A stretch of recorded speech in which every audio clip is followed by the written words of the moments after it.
ماہ رمضان کی فضیلت۔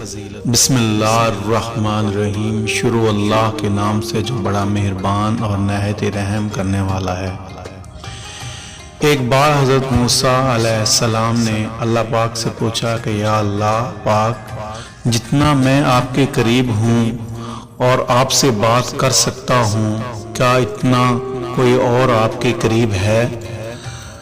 اللہ تعالیٰ نے فرمایا، اے موسیٰ، آخری وقت میں ایک امت محمد صلی اللہ علیہ وسلم ہوگی اور اس امت کو ایک ایسا مہینہ یعنی کہ ماہ رمضان ملے گا جس میں وہ خشک ہونٹوں، پیاسی زبان، سوکھی ہوئی آنکھیں، بھوکے پیٹ جب روزہ افطار کرنے بیٹھے گی تب میں ان کے بہت قریب ہوں گا۔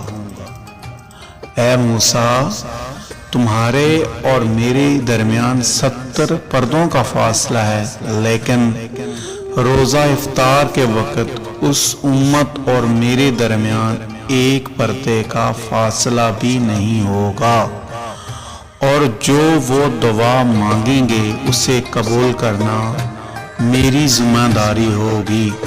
سبحان اللہ۔